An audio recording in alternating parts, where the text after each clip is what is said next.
Assalamualaikum warahmatullahi wabarakatuh. Nama saya Intan Alifia dengan NIM 20050110103. Saya di sini akan membahas beberapa poin penting dari pengertian bentuk-bentuk hadis oleh Bapak dosen Nur Arifuddin MPD. Pembahasan yang akan saya bahas pada pertemuan kali ini yaitu yang pertama, pengertian dari bentuk-bentuk hadis berikut, yaitu yang pertama hadis qauli, yang kedua hadis fi'li, yang ketiga hadis takriri, dan yang keempat hadis ahwali. Pembahasan yang kedua yaitu fungsi hadis terhadap Al-Quran. Pembahasan yang ketiga, pengertian hadis mutawatir dan syarat-syaratnya. Dan yang terakhir yaitu 7 tingkatan hadis sahih. Pembahasan yang pertama yaitu pengertian hadis qauli.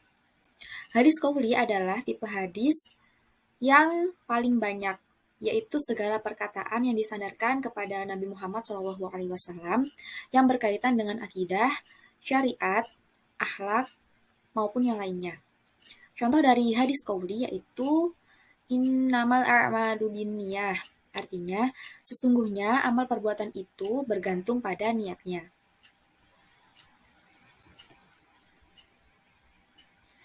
Pengertian hadis fi'li, hadis yang kedua yaitu segala perbuatan Nabi Shallallahu Alaihi Wasallam yang diriwayatkan oleh para sahabatnya yang merupakan amalan praktis beliau yang berkaitan dengan peraturan syara yang masih global sifatnya, seperti cara pelaksanaan sholat 5 waktu, pelaksanaan manasik haji, zakat, dan lain-lain. Contoh hadis fi'li tentang haji yaitu Nabi bersabda, "Khudhu anni manasikakum," rawahu Muslim an Jabir, yang artinya, ambillah dariku cara-cara mengerjakan haji. Hadis riwayat Muslim dari Jabir.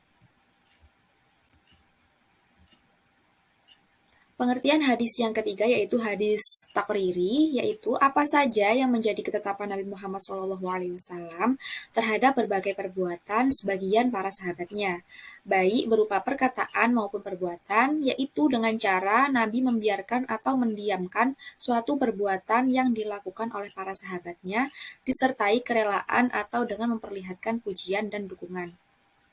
Contoh hadis takriri yaitu Nabi bersabda, "Walakinnahu laisa fi ardi qaumi kulu fa innahu halalun." Yang artinya, tidak, hanya saja binatang ini tidak ada di negeriku. Oleh karena itu, aku tidak suka memakannya.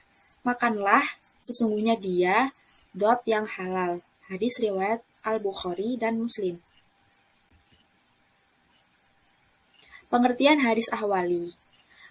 Hadis ahwali yaitu hal yang berupa ihwal dari Nabi Muhammad SAW, baik menyangkut sifat, fisik, maupun kepribadiannya. Contoh dari hadis ahwali yaitu tentang fisik Nabi, karena Rasulullah SAW ahsanan nasi wajhan wa ahsanuhu khalqan laisa bil tawilil ba'ini wala bil qasiri, muttafaqun alaih. Yang artinya, Rasulullah SAW merupakan manusia yang paling baik rupa dan tubuhnya, di mana keadaan fisiknya tidak tinggi dan tidak pendek. Hadis riwayat Al-Bukhari. Pembahasan yang kedua yaitu fungsi hadis terhadap Al-Quran. Fungsi hadis terhadap Al-Quran yang pertama yaitu bayan al-taqrir. Sering disebut juga dengan bayan al-taqid atau al-isbat, yaitu apabila sunnah sesuai dengan dan atau menetapkan dan memperkuat apa yang telah diterangkan di dalam Al-Quran. Artinya, sunnah dalam hal ini lebih berfungsi sebagai pengokoh dan memperkuat isi kandungan Al-Quran yang telah ada. Fungsi yang kedua yaitu bayan al-tafsir, menjelaskan dan menafsirkan ayat-ayat yang terdapat dalam Al-Quran. Tipe ini adalah yang paling umum dan paling banyak jumlahnya. Di antara bentuk penjelasan sunnah terhadap Al-Quran itu adalah pertama, bayan mujmal, yaitu menjelaskan dan memerinci ayat-ayat Al-Quran yang masih belum jelas pengertiannya. Bentuk ini menyajikan kemujmalan dari nas, kemudian penjelasannya dikemukakan oleh sunnah, sebagaimana beberapa hadis Nabi Shallallahu Alaihi Wasallam yang menjelaskan tentang masalah ibadah dan tata cara pelaksanaannya. Fungsi yang ketiga yaitu bayan al-tashri', Penjelasan sunnah yang merupakan tambahan terhadap hukum-hukum yang terdapat dalam Al-Quran. Untuk tipe yang ketiga ini, para ulama masih berbeda pendapat. Perbedaan tersebut bukan pada kedudukan dan keabsahan hukum-hukum yang ditetapkan oleh sunnah, yang dinyatakan sebagai tambahan terhadap hukum-hukum yang ditetapkan oleh Al-Quran, melainkan lebih kepada cara menganalisa dan menetapkan hukum sebagai tambahan, dan mencari metode untuk menetapkan hukum sebagai tambahan itu. Fungsi yang keempat yaitu bayan al-nasah. Secara etimologi, kata nasah dalam bahasa Arab memiliki beberapa arti. Di antaranya, menghapus dan menghilangkan, mengganti dan menukar, memalingkan dan merubah, menukilkan dan memindahkan sesuatu. Sedangkan secara terminologi, pengertian nasah banyak diungkapkan oleh para ulama, yang secara redaksional mungkin berbeda, namun jika dilihat dari segi maknanya, kesemuanya memiliki pengertian yang sama. Zaki al-Din Sya'ban misalnya, mendefinisikan nasah sebagai berikut, yaitu penghapusan ketentuan hukum syara dengan suatu dalil syara yang datang kemudian dari ketentuan hukum semula. Pembahasan yang ketiga yaitu pengertian hadis mutawatir dan syarat-syaratnya.